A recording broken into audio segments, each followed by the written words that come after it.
J'imagine que comme moi, vous aimez le tourisme, vous aimez partir en vacances, vous aimez découvrir des nouveaux lieux. Mais est-ce que vous avez jamais pensé à du tourisme virtuel? Moi, j'avoue que je m'étais jamais posé la question. Je m'étais jamais dit que ça serait une possibilité. Bien sûr, j'ai vu des films de science-fiction où on envisage, mais pour moi, c'est très très loin de ma réalité. Et aujourd'hui, je reçois Savinien Karacostea, qui est un architecte diplômé de Harvard et quelqu'un qui est donc dans le physique, mais qui est aussi le cofondateur de la fondation Meta, qui n'a rien à voir avec Facebook. Ils avaient créé Meta avant que Facebook s'appelle Meta, et qui, lui, est convaincu de l'importance et de l'existence très proche d'un tourisme virtuel. Et avec Savinien, on va donc discuter de ce sujet. Est-ce que le tourisme virtuel, c'est une réalité? Est-ce que ça va devenir une réalité pour vous, pour moi? Est-ce que c'est envisageable? À quoi ça peut bien servir? Est-ce que vraiment ça remplace le tourisme? Est-ce que ça peut le remplacer? Est-ce que c'est plus écologique, pas plus écologique? Bref, des questions qu'on se pose, que moi je me pose en tout cas, et peut-être que vous vous posez sur le futur du tourisme. Moi, je trouvais ça hyper intéressant. Je vous laisse l'écouter. Allez, Vlan, c'est parti.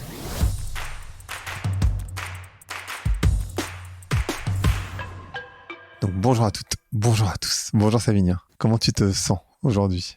Très bien. Heureux d'être ici avec toi et avec vous. On va parler de tourisme.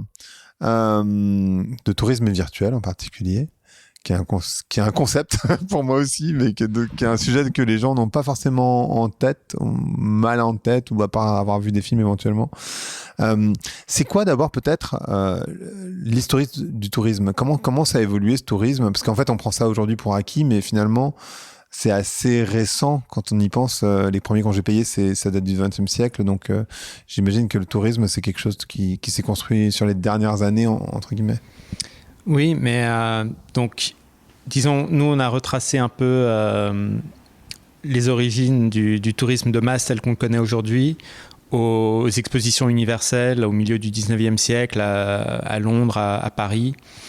Et c'était vraiment la première fois pour une grande majorité de la population qui pouvait voir, en allant à une exposition, tout un tas d'objets qui venaient directement de pays différents, de rencontrer des gens de ces pays, d'avoir des conversations avec eux, de toucher des tissus fabriqués en Asie ou en Amérique du Sud ou peu importe, enfin en Afrique, et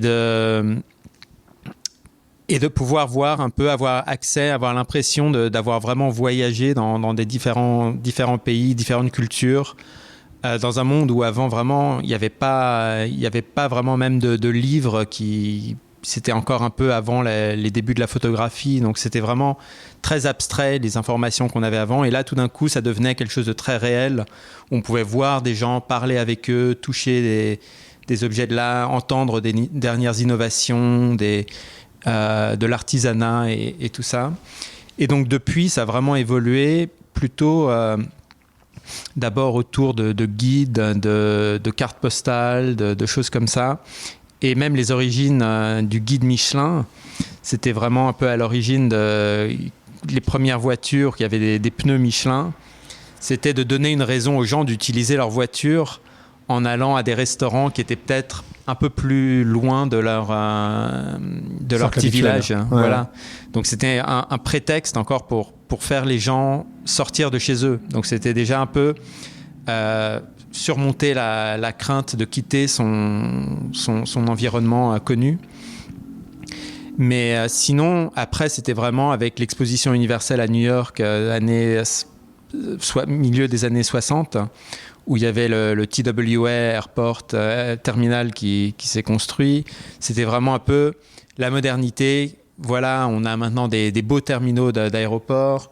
Vous allez pouvoir prendre l'avion, aller où vous voulez. C'est une expérience assez luxueuse finalement, très hospitalière.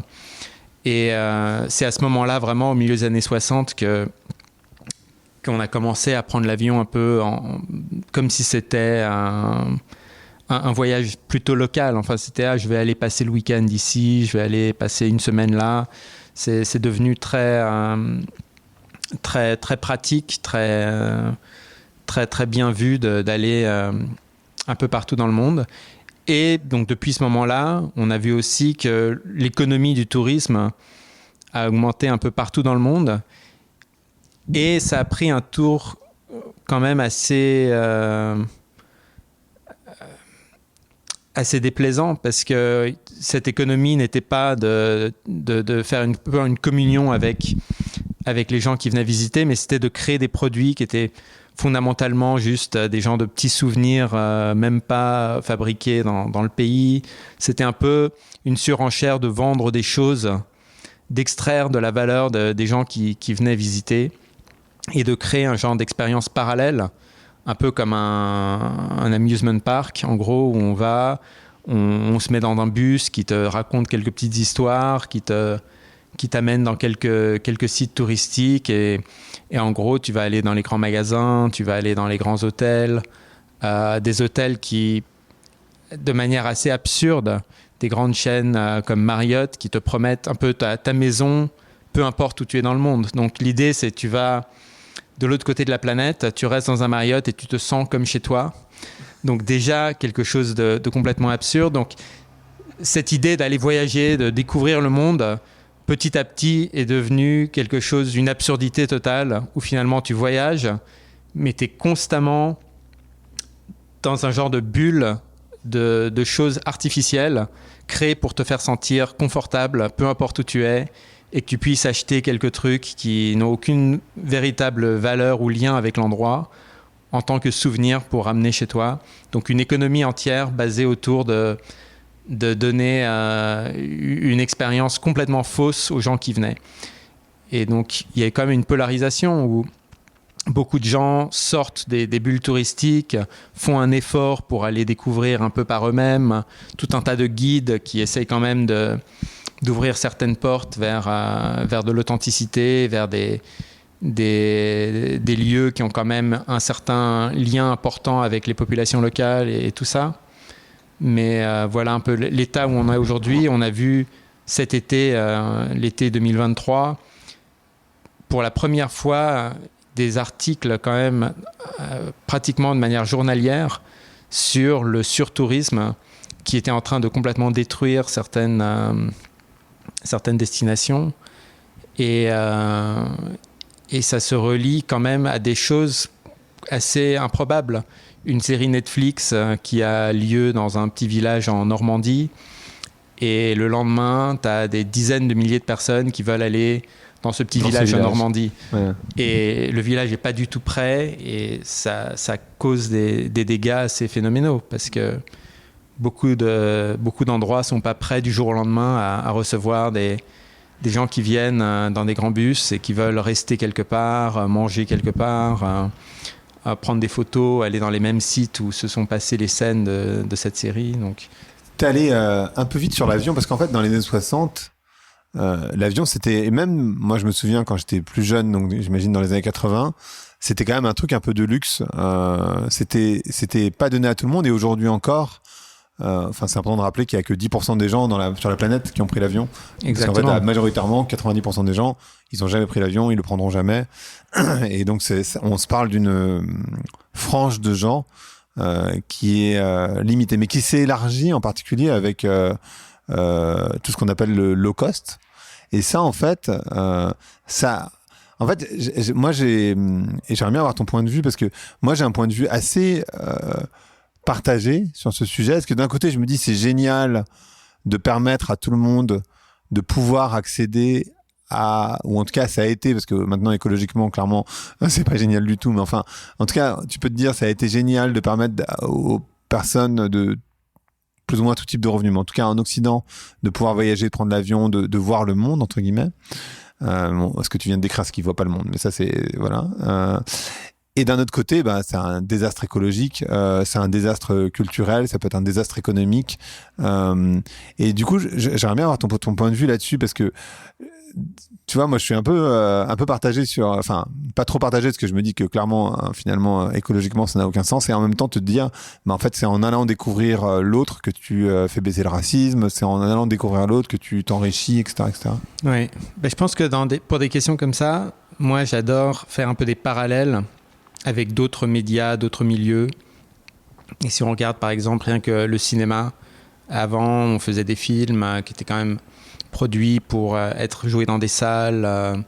Il y avait beaucoup plus d'auteurs, disons, qui avaient des voix de créer un film qui, eux, voulaient raconter une histoire. Et il y avait une certaine cérémonie à prendre du temps pour aller au cinéma, pour aller regarder ce film. Et souvent, après aller voir un film au cinéma avec des amis ou de la famille, on avait une conversation un peu autour du film. Enfin, c'était un peu une cérémonie autour de ce contenu.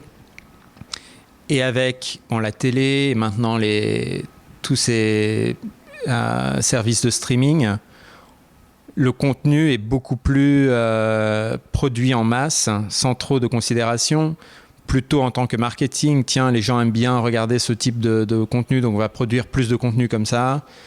Et on va essayer, en gros, de maximiser le nombre d'heures que passent les gens à regarder Netflix ou quoi que ce soit. Donc, d'un certain côté, ces systèmes de streaming donnent accès aux films merveilleux qui ont été faits depuis les origines du cinéma.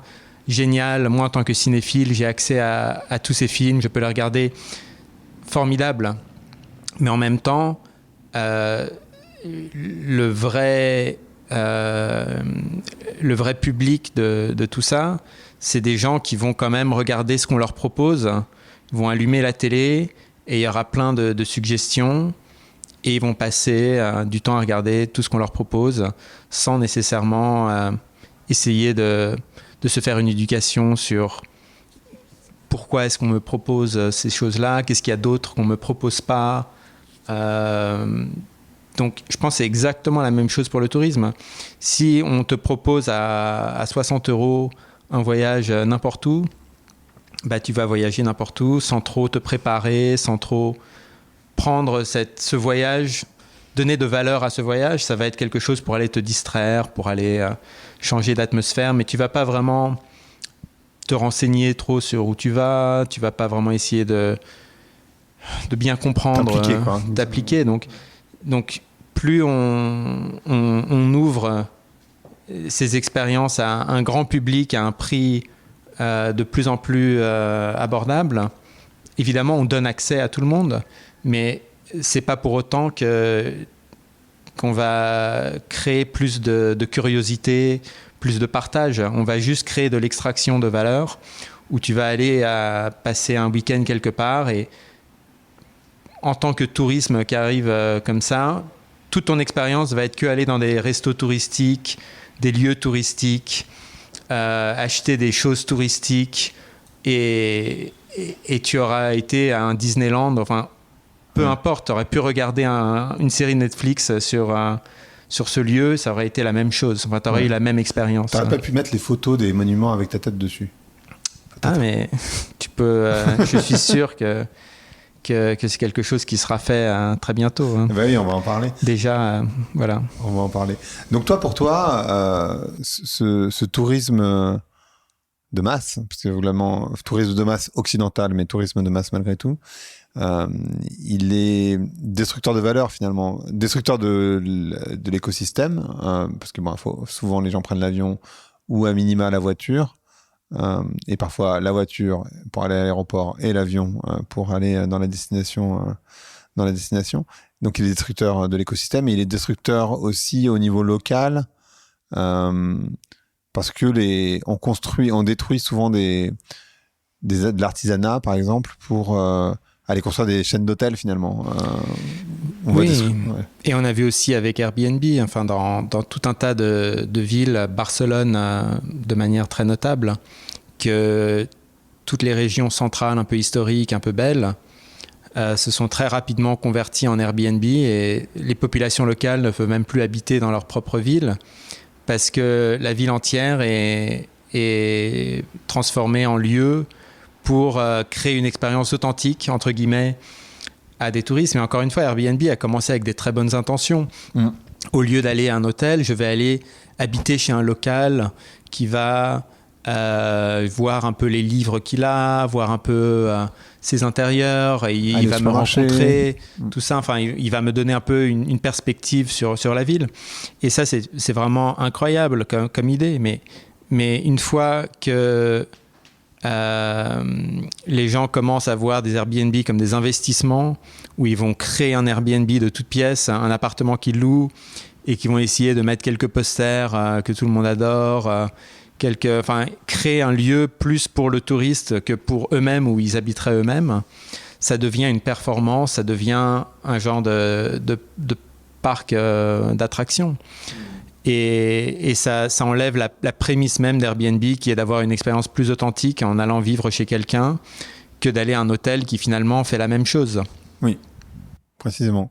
Et comment toi tu vois évoluer le tourisme? C'est-à-dire, moi, de ma petite fenêtre, mais dans ma bulle, parce que j'ai bien conscience d'être dans une bulle, je vois le développement du tourisme local en vélo, je vois le retour du voyage en tant que tel comme partie intégrante des vacances, c'est-à-dire qu'on a beaucoup eu cette idée, et bon, je pense que dans la majorité des personnes qui nous écoutent, c'est quand même encore ça, c'est-à-dire le voyage est une friction finalement que tu essaies de réduire au maximum, c'est-à-dire qu'en fait le voyage ne fait pas partie de l'expérience. Le voyage, c'est le truc pénible que tu dois faire pour te rendre à X, Y endroit.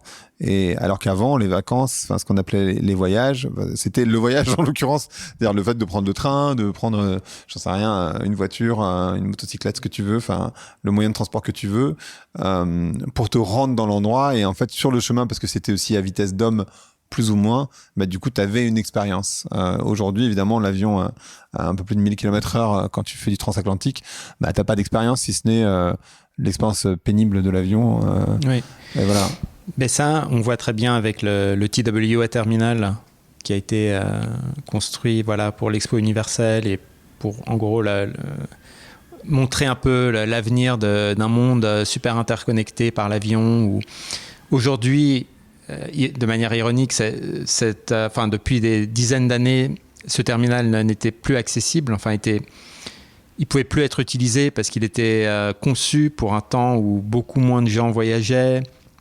Les contraintes de sécurité, tout ça ne correspondent plus à cette conception. Et il y a quelques années, il s'est transformé en hôtel. Donc aujourd'hui, on peut retourner et voir ce terminal. Et on voit que ce terminal a été conçu vraiment comme un endroit très hospitalier, fondamentalement, où on voulait montrer que le voyage par avion, c'était quand même comme un nouveau style de train très futuriste, mais en même temps très confortable, très agréable. Et à chaque fois, plus ces infrastructures deviennent utilisées de manière exponentielle, je pense que j'ai lu une statistique, à tout moment, il y a 1 million de personnes dans des avions. Donc, en l'air. En l'air, voilà. Donc, on ne peut plus considérer... Ça devient une infrastructure, ça ne devient pas une partie d'un voyage. Et donc, oui, il y a un peu un contretemps à ça, et à ce que je disais tout à l'heure, qui est d'expérience. On va de l'autre côté du monde, mais en même temps, on va se retrouver avec les mêmes magasins, les mêmes restaurants, les mêmes chaînes. Donc, il y a pour une certaine population qui voit un peu ça, qui se dit, mais pourquoi est-ce que j'irais passer une semaine là-bas, quand finalement, si je prends un vélo, à 2 heures de chez moi, il y a des choses tout aussi intéressantes finalement, peut-être même plus intéressantes. Et donc je pense qu'il y a un peu, surtout post-Covid, où on a été quand même pendant un moment contraint à se dire, bon, mais où est-ce que je peux passer quelques jours sans prendre l'avion, sans prendre le train, etc. Donc je pense qu'il y a un nouvel intérêt au tourisme très local, qui est finalement... allons à une ferme cueillir des pommes, ou allons à une ferme parler avec des locaux, restons dans un petit chalet au milieu de la nature, au lieu d'aller finalement à une autre grande ville qui a les mêmes choses à nous offrir.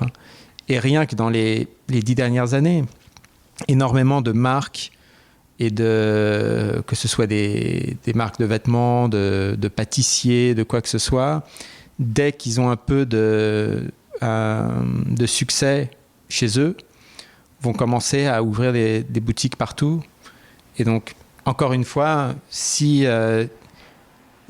ton idée d'aller à Paris, c'était de pouvoir manger ces pâtisseries et d'avoir accès à ces belles marques où tu allais faire ton shopping et tout ça, si elles s'ouvrent chez toi, mais alors aller à Paris, ça sert plus à rien.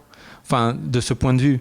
Donc, il y a tout un tas de choses qui enlèvent finalement la valeur de voyager pour avoir une expérience qui finalement est accessible de partout.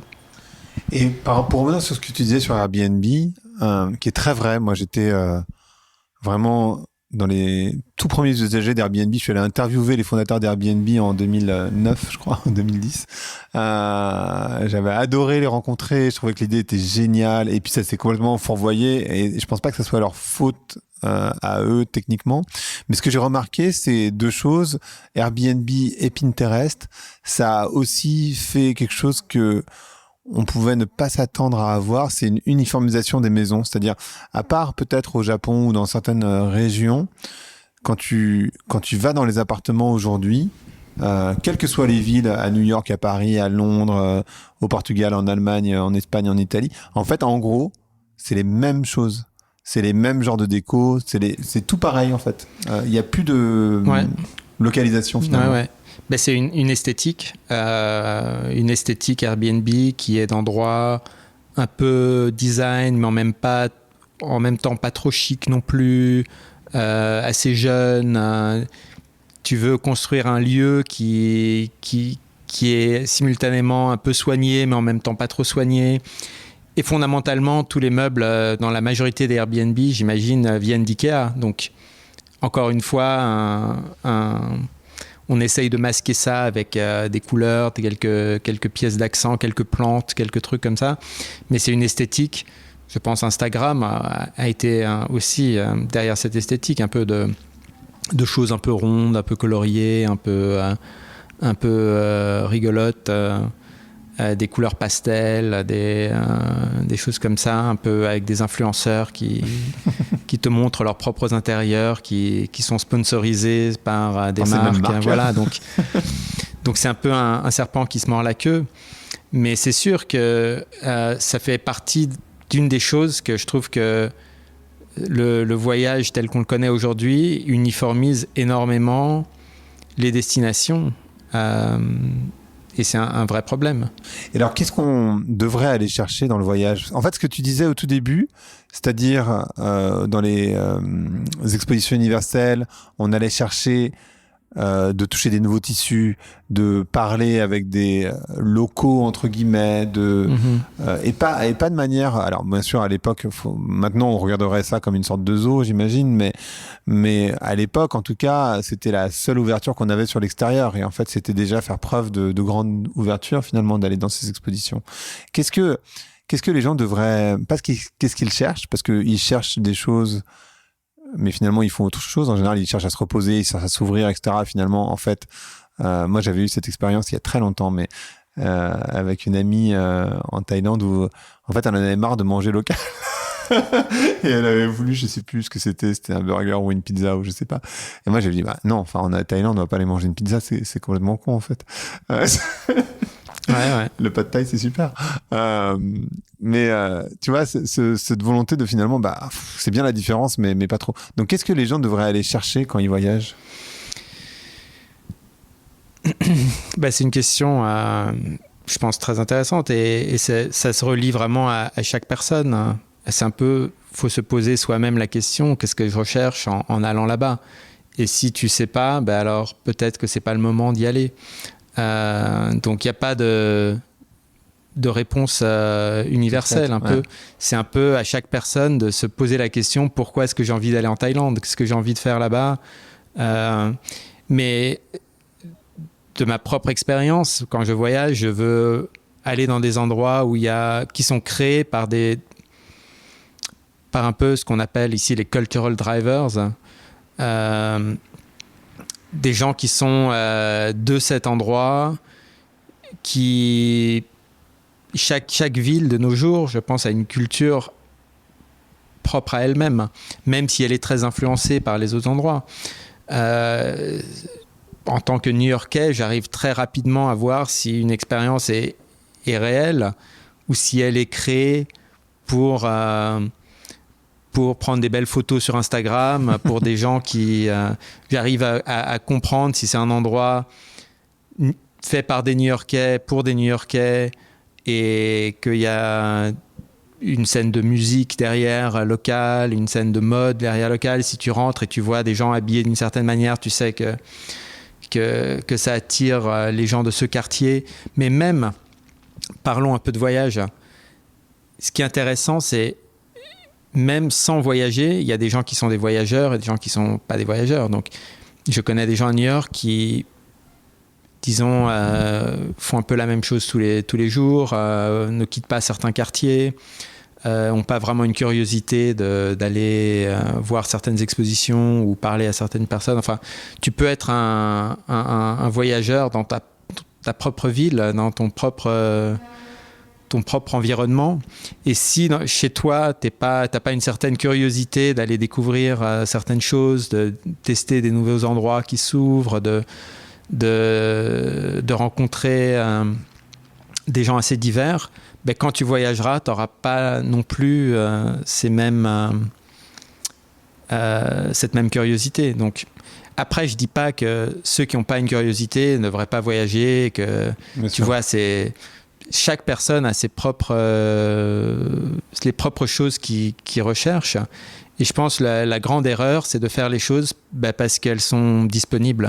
De regarder une série Netflix parce qu'on te l'a recommandée sur Netflix et de ne pas trop réfléchir à qu'est-ce que j'essaie, enfin, qu'est-ce que cette série, en quoi est-ce qu'elle va m'ouvrir les yeux sur quelque chose ou me rendre plus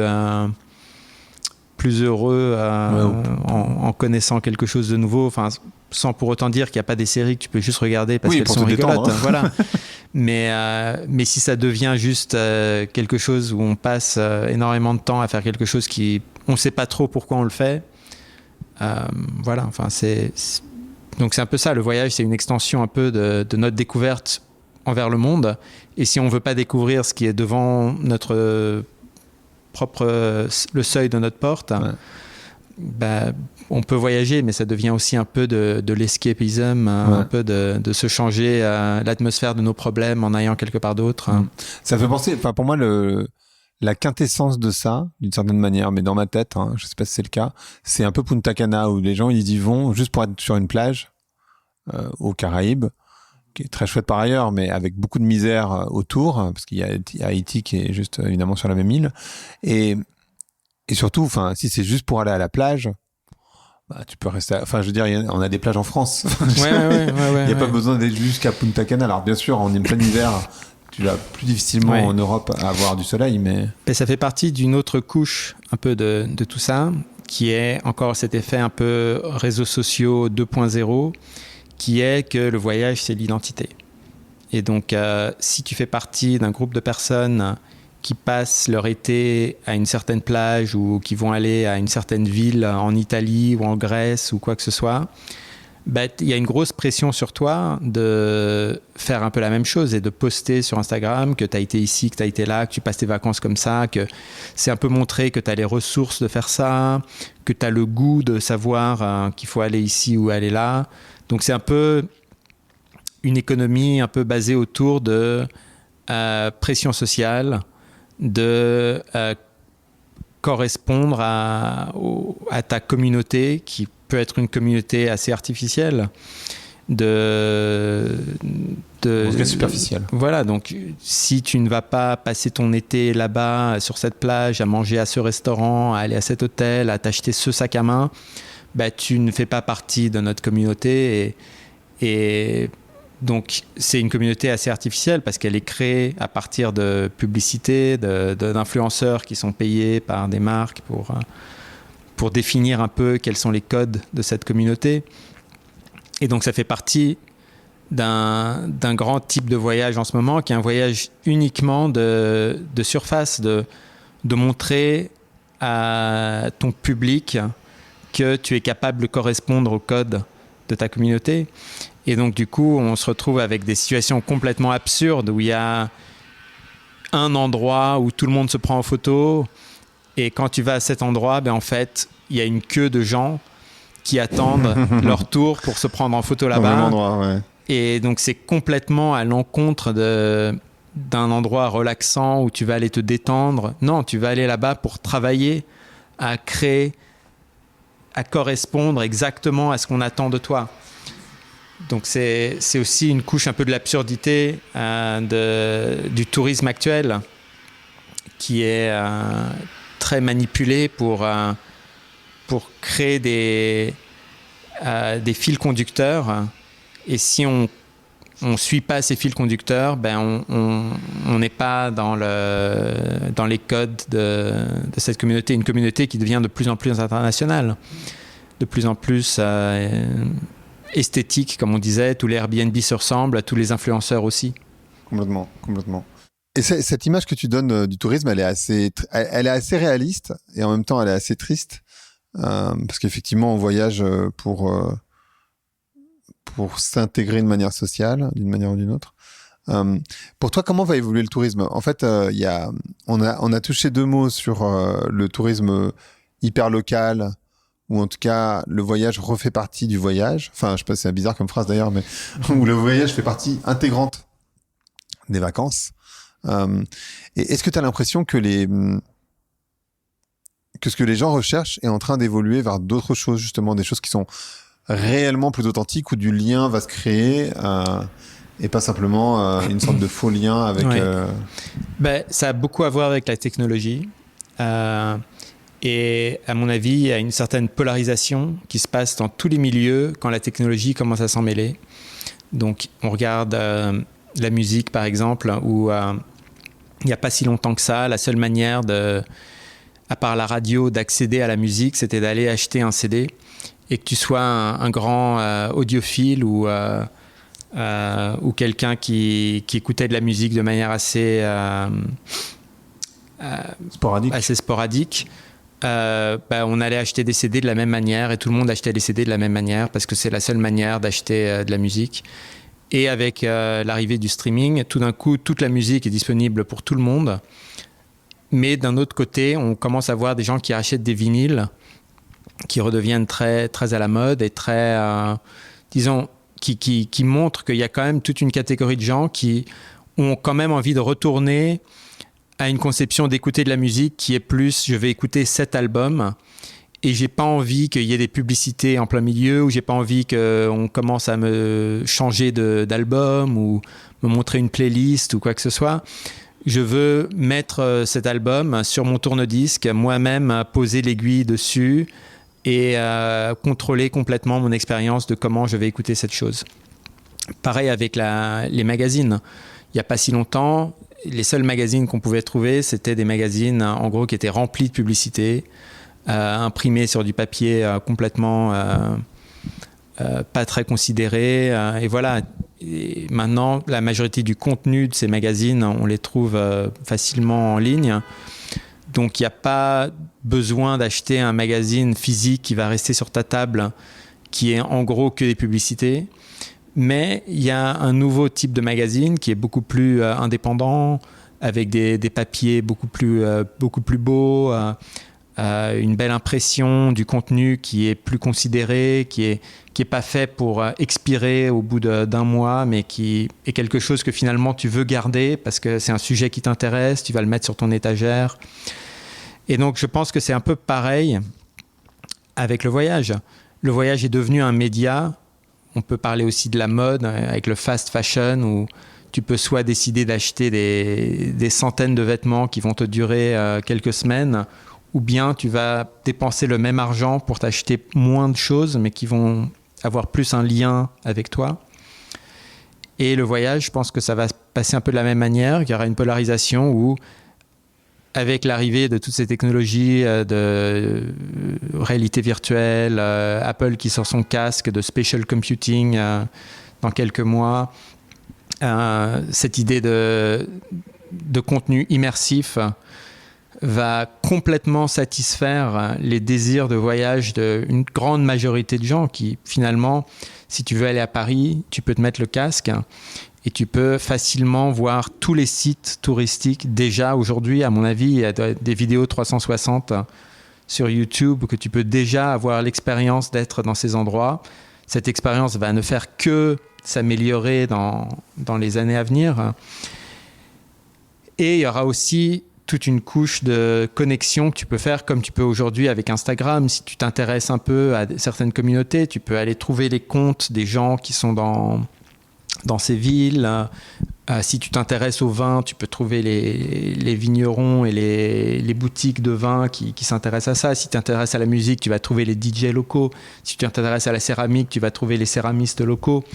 Et tu peux déjà commencer des conversations avec eux sur Instagram, mais avec la vidéo 360, toute cette expérience plus immersive, tu pourras avoir des liens encore plus, disons, humains avec ces différentes communautés à travers le monde. Donc, il y aura la polarisation où beaucoup de choses seront accessibles très facilement par tout le monde qui s'y intéresse. Et d'autre part, tu auras la polarisation de gens qui vont vraiment vouloir aller voyager et du coup qui vont y aller avec beaucoup plus d'intention, beaucoup plus de préparation, beaucoup plus de désir de vraiment s'immerger dans une nouvelle culture, de trouver, au lieu d'aller à un Airbnb où tu vas juste rester chez quelqu'un que tu connais pas, tu vas vraiment vouloir connaître les gens chez qui tu vas et retourner vers une hospitalité qui fondamentalement est un peu le vinyle de l'hospitalité, qui est quelque chose où vraiment tu veux avoir un hôte qui te reçoit, qui t'ouvre les yeux sur certaines choses, qui te donne du contexte, qui te dirige vers les endroits où tu devrais aller. Donc c'est un peu ça ce que je vois se passer. Mais quand enfin, on va rentrer dans le détail du casque parce que ça m'intéresse, mais est-ce que c'est pas cette vision-là, est-ce que c'est pas oublié? Mais peut-être que c'est ma vision et que c'est pas la vision en général. De toute façon, je suis clairement pas tout le monde, donc voilà. Mais il y a une émotion à aller dans un endroit, il y a des odeurs, il y a, tu vois, le fait de voir avec ses yeux, de sentir, de ressentir, en fait, tout simplement le lieu. Est-ce que ça, c'est pas une partie qui est quand même extrêmement importante, ou alors c'est juste moi qui ai besoin de ça et finalement, pour la majorité des gens, finalement, ils montent dans le bus et puis ils vont voir XY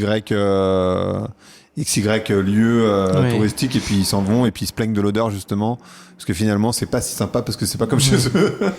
Ben, c'est un peu les deux, parce que quand on dit polarisation, on dit pas tout le monde va faire que du voyage virtuel, mais au lieu de prendre l'avion 5-6 fois par an pour aller passer quelques jours dans des endroits où finalement ils n'ont pas tellement de choses à faire là-bas, peut-être que la plupart du temps, s'ils sont intéressés à une certaine destination, tu peux déjà aller la regarder et voir si ça t'intéresse d'y aller. Et si tu as une expérience virtuelle qui t'intéresse vraiment, tiens, c'est vraiment un endroit où il y a une communauté qui m'intéresse énormément, peut-être que je vais y aller. Donc, ça réduit un peu, peut-être sur 5 voyages virtuels que tu auras fait, tu n'en auras que 1 ou 2 qui vont vraiment t'intéresser à dire, tiens, je veux découvrir plus cet endroit. Pareil que si tu achètes des vinyles, j'imagine qu'avant d'acheter le vinyle, tu as quand même écouté l'album sur Spotify ou ailleurs et qui t'a vraiment plu et que tu te dis tiens, ça c'est vraiment quelque chose j'ai vraiment envie d'avoir ça sur mon étagère.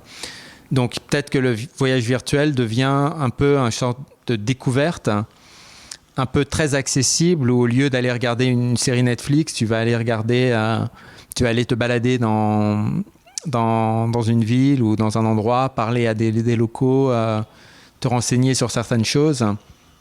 Et je suis sûr qu'il y aura tout un tas de contenu autour de tout ça qui va se créer également. Et ça te permet de découvrir des endroits de manière beaucoup plus facile sans avoir un impact négatif. Je peux aller sur beaucoup de tangentes, mais toute cette idée de cinéma-réalité qu'il y avait dans le milieu du XXe siècle avec les gens qui voulaient faire des documentaires, qui s'aperçoivent très rapidement, genre Louis Malle et tout ça, que quand tu vas en Inde en tant qu'occidental et que tu poses une caméra quelque part, tu vois pas vraiment la vie telle qu'elle est. Tu vois la vie, c'est plutôt eux qui te regardent et tu changes complètement la réaction de l'endroit par ta propre présence, plutôt que de cette manière finalement assez détachée où tu peux avoir une expérience, découvrir un endroit sans pour autant avoir un impact sur cet endroit et devenir le touriste qui crée une économie touristique autour de toi-même qui fondamentalement change l'expérience même de l'endroit où tu vas. Avec ces expériences virtuelles, tu peux voir certains endroits qui n'existent même plus. Tu peux aller vraiment plus dans la profondeur d'une culture, de voir certains monuments qui ont été détruits ou certaines couches de la culture que même en allant là-bas, tu n'aurais pas accès à ce genre de contenu. Donc, il y a un peu un double tranchant où l'expérience virtuelle, en effet, tu n'auras pas les odeurs, tu n'auras pas toutes ces choses-là. Mais en même temps, si c'est bien fait, tu auras peut-être beaucoup plus de profondeur au type d'interaction que tu pourras avoir. Et bien sûr, moi, j'ai toujours cette question un peu écologique dans la tête. Je me dis, oui. Et en plus, si les gens prennent pas l'avion, il y a plein d'impacts, il y a plein d'externalités négatives au tourisme. Il y a un peu d'externalités positives, mais je suis même pas certain que ce soit très positif d'économies locales qui sont dynamisées par le tourisme. Il y a plein de pays. Bon, la France en fait partie. Hein. Après tout, la France, c'est un des plus gros pays touristiques au monde. Donc ça bénéficie, je veux dire, à une énergie locale, des hôtels, beaucoup d'Airbnb, des restaurants, des boutiques, etc. Mais il y a des endroits, je pense, entre autres à Bali ou la République dominicaine, où ça détruit quasiment, parce qu'en fait, il y a tellement d'influx d'argent de cette manière-là que du coup, il n'y a plus trop d'intérêt à construire des vrais, enfin, je sais pas si c'est des vrais, je sais pas si le terme est le bon, mais business locaux, en fait. Oui. Donc, il y a quelques années, j'ai commencé avec quelques partenaires qui sont vraiment dans le monde de l'hospitalité. On a commencé une non-profit qui s'appelle la Fondation Meta, la Meta Foundation. Et le but de cette fondation, c'est vraiment de commencer à voir quelles sont les couches que vont devoir avoir ces expériences virtuelles pour constituer vraiment une expérience de voyage. Que ce ne soit pas juste un jeu vidéo qui bénéficie la personne qui a créé le jeu vidéo ou la plateforme qui va prendre tous les profits de ton expérience. Donc l'idée avec le voyage virtuel, c'est aussi de créer des vrais liens avec des vraies personnes. Alors comment tu fais ça ? C'est là où il y a toutes ces nouvelles technologies. On a parlé il y a quelques années beaucoup de la Web 3, de la décentralisation. Évidemment, la majorité de ce qu'on a vu il y a quelques années, c'était des NFT qui étaient assez opportunistes finalement, qui n'avaient pas vraiment un lien. C'est quoi les NFT ? Les non-fungible tokens. Ah, les NFT, pardon, excuse-moi, j'avais pas compris. Donc, il y a déjà beaucoup de technologies qui est en train de se développer, qui est un peu l'infrastructure de la décentralisation. Et avec toutes ces technologies, même si tu as un casque, le casque Apple va coûter énormément d'argent quand il sort, mais d'ici quelques années, il y aura une version beaucoup plus accessible. Et donc, tu disais tout à l'heure qu'il y a 10% de la population qui prend l'avion. Ces casques-là, on peut imaginer que dans pas très longtemps, il y aura quand même beaucoup de gens qui auront accès, même si ce n'est pas à leur propre casque, mais à un casque, que ce soit dans une école, que ce soit dans une librairie, que ce soit chez un voisin ou quoi que ce soit, et qui auront accès à, du coup, tout un tas d'expériences qui, eux, pour la première fois, ils pourront voir Paris sans avoir à prendre l'avion là-bas. Et donc, ça ouvre la porte à ça, mais ça ouvre la porte aussi de l'autre côté. Ça va dans les deux sens. Ce qui était intéressant avec ces nouvelles technologies, le casque Apple et tout ça qui vont sortir, c'est que c'est pas seulement un outil de consommation, mais c'est un outil de connexion. Où si tu as ce casque sur ton visage, tu peux parler à quelqu'un d'autre qui a ce casque sur son visage, même si c'est à travers aujourd'hui un type d'avatar. Mais on peut imaginer que d'ici quelques années, ça va devenir de plus en plus réaliste, et que là, on pourrait vraiment avoir ce podcast, au lieu d'être assis autour d'une même table, de deux côtés de la planète, et qu'on aurait un peu la même expérience, même si c'est pas 100% authentique, on serait quand même dans un bel endroit, on se verrait comment on bouge, on verrait comment nos expressions. Donc c'est un outil qui va dans les deux sens. C'est pas une télé qu'on regarde, c'est quelque chose qui nous permet de communiquer.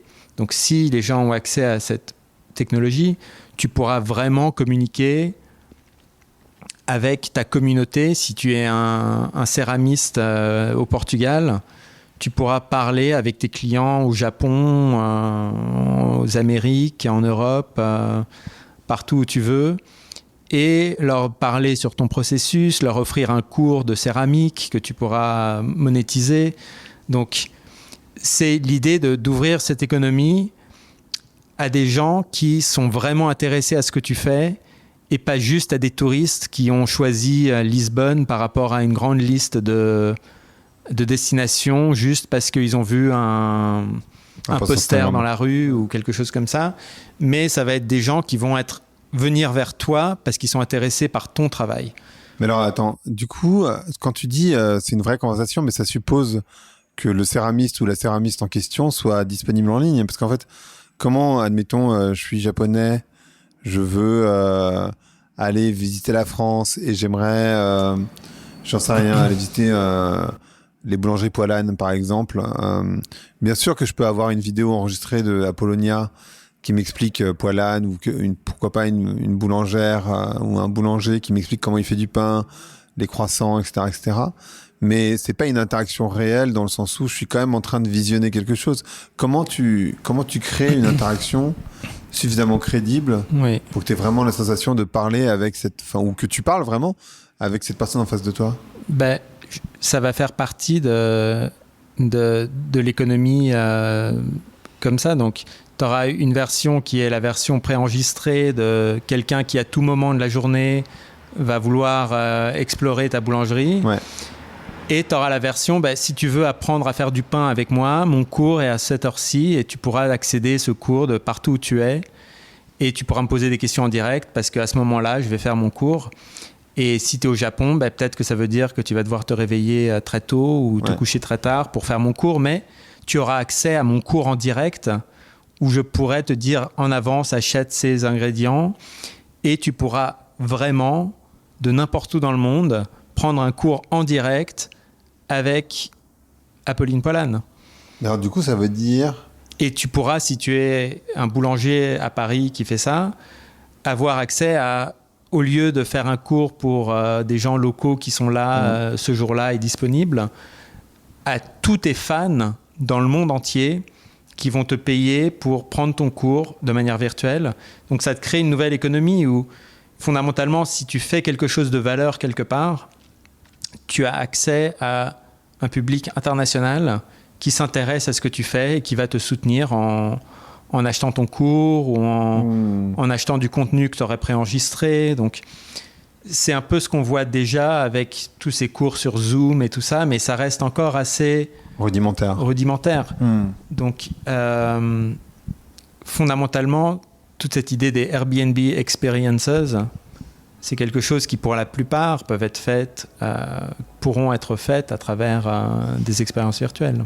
Pas tout quand même, mais oui, il y a une partie qui... Personne ne dit que ça va remplacer entièrement le voyage, mais ça va remplacer 80% de ce que recherchent les gens et ça va te rendre beaucoup plus de choses disponibles. Tu pourras aller visiter de manière virtuelle un endroit où peut-être que ça t'intéresse un peu d'y aller, mais pas fondamentalement pour aller dépenser quelques milliers d'euros et une semaine pour aller visiter cet endroit. Ouais, je pense par exemple à un endroit qui me plaît où je suis jamais allé, c'est Oman, tu vois, où je me dis ça doit être magnifique, mais c'est vrai que techniquement j'ai pas vraiment besoin d'aller à Oman. Ça doit être très beau, hein, mais j'ai pas de connexion spéciale à Oman. Voilà. Ça doit être très très beau, mais voilà, c'est tout ce que... Et peut-être qu'à travers cette expérience virtuelle, tu arrives à rencontrer des gens.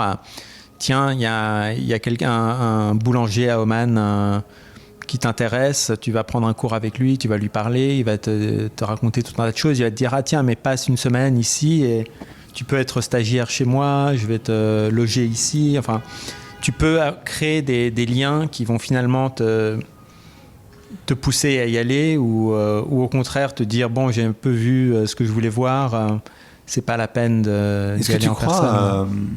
Parce que moi je l'ai abordé déjà plusieurs fois, mais cette question écologique, est-ce que tu penses que ça va avoir un impact positif, entre guillemets? Positif non, parce qu'en fait il faut acheter le casque il pollue, donc par définition... n'y a pas d'impact positif. Mais en tout cas, moins nocif que le fait que les gens voyagent, tout simplement, en fait. Il y a plusieurs couches à tout ça. Le casque, à mon avis, si quelqu'un veut acheter un casque, il va acheter un casque, peu importe le voyage virtuel ou pas.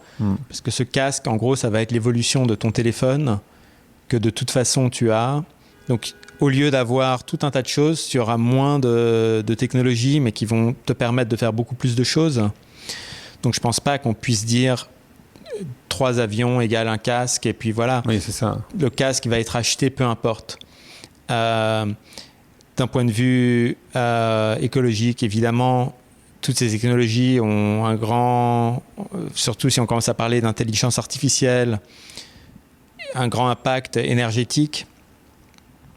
Mais je pense que la vraie question, c'est plutôt une genre de sustainability culturelle qui permet aux villes de redevenir des villes à part entière et pas des musées ou des parcs d'attractions pour des touristes. Si la majorité d'une économie d'une ville, c'est des gens qui viennent dans le centre pour aller prendre des photos et manger dans des restaurants qui finalement sont là que pour nourrir des touristes, qui ne vont pas leur donner vraiment une nourriture que les locaux considéreraient comme étant correcte.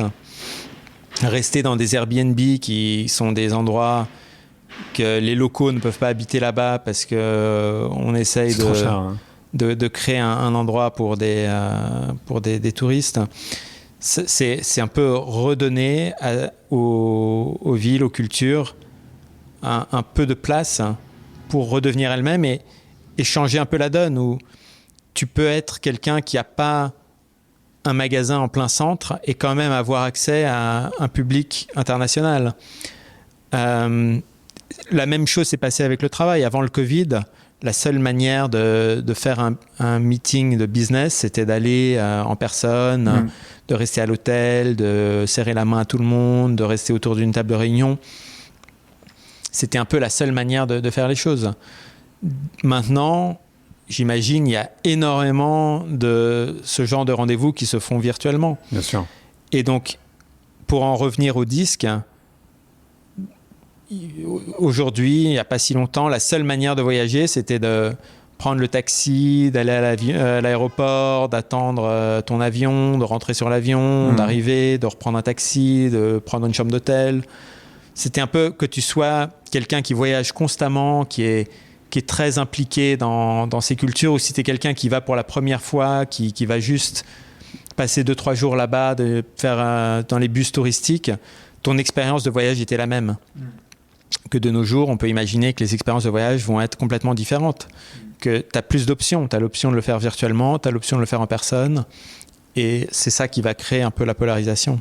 Et par rapport, je vais poser une question un peu technique, mais pas très technique, mais néanmoins technique. Parce que tu parlais de prendre des cours, etc. Ça suppose de la réalité augmentée, pas de la réalité virtuelle. Parce que si tu as un casque sur les yeux, tu peux plus voir tes mains, techniquement. À moins que ce soit en réalité augmentée, dans ce cas-là, tu vois à travers. Oui, mais le casque Apple, par exemple, qui, à mon avis, est le seul casque vraiment qui nous montre un tout petit peu la direction dans laquelle vont se passer les choses, ont des caméras à l'intérieur, à l'extérieur, qui te permettent de voir et ton environnement et le contenu augmenté. Mais ça, c'est des questions techniques qui, d'ici quelques années, vont faire que s'augmenter à travers tout un tas de nouvelles technologies qui vont être disponibles. C'est pas difficile à imaginer qu'on puisse avoir un casque d'ici 2-3 ans qui nous permet de faire de la cuisine et de parler à quelqu'un. Et il n'y a pas ce... Je sais pas si tu le sais d'ailleurs, parce que c'est une question qui n'est pas du tout dans tes cordes a priori, mais ce mal de tête que génère ce casque. Oui, mais ça c'est encore quelque chose qui est en train d'évoluer. Et tout le monde qui a testé le casque Apple quand ils l'ont sorti il y a déjà quelques mois, on dit que la latence des écrans dans ces casques ne te donne pas a priori de mal de tête. Mais bon, après, tout ça, c'est encore des choses qui vont changer, évoluer, Ouais. se perfectionner de la même manière que les premières télés qui sont sorties. Si on les voyait aujourd'hui, on se dirait mais comment est-ce qu'on regardait ça? Bah, déjà, les écrans cathodiques, tu te souviens, ça prenait Ouais, une ouais, place ouais. tellement grande dans le salon. Ben oui, donc tout ça, en gros, c'est plus une spéculation sur pas ce qui est possible aujourd'hui ou demain même, mais d'ici quelques années.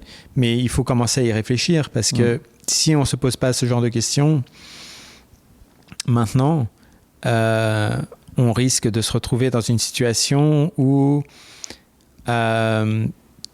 tout ce qu'on vient de parler est possible, mais tiens, au lieu d'être décentralisé, c'est une ou deux grosses compagnies qui vont essayer de te vendre tout ça, qui vont ramasser des milliards de dollars au lieu de bénéficier les communautés locales des endroits où tu voyages. C'est hyper intéressant parce que c'est bizarre parce que quand tu m'as parlé de ça, je me suis imaginé ce film Ready Player One. Alors c'est un jeu, mais néanmoins c'est un endroit dans lequel ils sont qui est pourri et virtuellement tu peux accéder à un monde fantastique, etc. Mais il y a vraiment, en fait, moi, il y a vraiment cette question que je me pose derrière de l'écologie. Est-ce que ça serait pas juste mieux de voyager de manière hyper locale en vélo ou même pourquoi pas en voiture, mais vraiment hyper locale plutôt que de vouloir absolument. Mais après, il y a la fermeture d'esprit. C'est là où je craque pas le truc, en fait. Ouais. Ben, je pense pas que ce sera une solution. Je pense que ce sera tout un tas de... Myriade.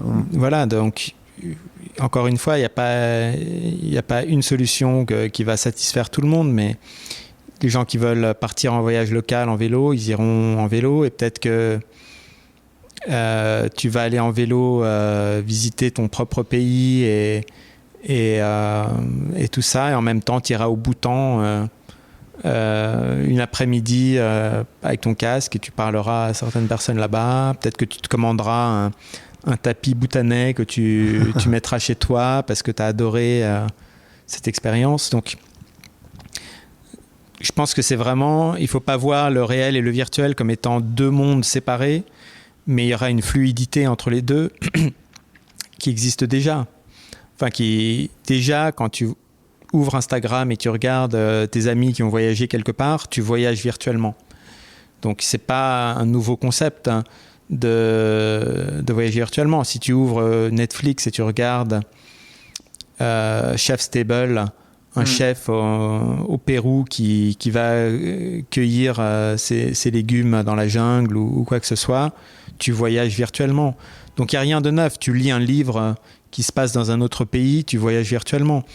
Donc c'est juste ouvrir la porte vers des expériences plus immersives. Et on peut espérer, comme tout, que ça va ouvrir les yeux sur les nouvelles cultures, enfin toutes ces bonnes choses vont se passer. L'histoire nous montre que chaque fois que quelque chose comme ça se passe, comme l'arrivée d'Internet, tout le monde aura accès à toute l'information du monde, de son salon. Tout le monde se disait mais on va tous devenir des intellectuels, on va tous devenir des gens super cultivés, mais en fait c'est pas le cas. Donc j'ai aucune illusion sur l'impact de ce voyage virtuel comme étant quelque chose qui va à la tour de Babel, qui va rendre tout le monde très cultivé, très connecté avec le monde. Bien au contraire, je pense qu'il y aura plein d'applications qui vont essayer de gamifier la chose, de te vendre encore plus de choses à travers. Il y aura une économie entière d'expériences virtuelles qui vont avoir rien à faire avec le lieu. Enfin, ça va devenir un peu une poubelle comme tous les médias, mais on peut espérer réduire ce problème de surtourisme qui est destructeur. Enfin. Écologiquement, mais surtout culturel, socialement. Donc c'est vraiment ça la grande innovation, on va dire. Pareil que les magazines qui se font plus imprimer comme ils étaient avant, j'imagine doit avoir quand même un bel impact écologique de plus avoir à produire du papier tous les mois pour des milliards de magazines qui vont finir à la poubelle. Bien sûr, bien sûr. Tu parlais d'ouvrir la porte. Le podcast s'appelle Vland. Je voudrais savoir à quoi tu veux ouvrir et où claquer la porte. Je pense ouvrir la porte sur un imaginaire quand même beaucoup plus riche, où sans avoir des moyens extraordinaires, tu peux quand même, si tu es quelqu'un de curieux, aller trouver des communautés à travers le monde, avoir une relation plus réelle avec cette communauté, sans pour autant devoir faire partie d'un genre de communauté de jet-setters qui peut se permettre de prendre l'avion tous les week-ends. Merci beaucoup, Savinien. Avec plaisir. Merci d'avoir écouté Vlan. Si vous avez aimé l'émission, n'hésitez pas à mettre des étoiles sur vos plateformes de podcast préférées. Vous pouvez aussi partager l'épisode sur vos réseaux sociaux, Instagram Stories, Facebook, LinkedIn, où vous voulez. Je suis Grégory Pouy. Vous pouvez me retrouver sur l'intégralité des plateformes sous le nom Greg from Paris. Si vous avez des idées pour des invités, si vous avez des commentaires, n'hésitez surtout pas à m'envoyer un message. Allez, merci et à bientôt.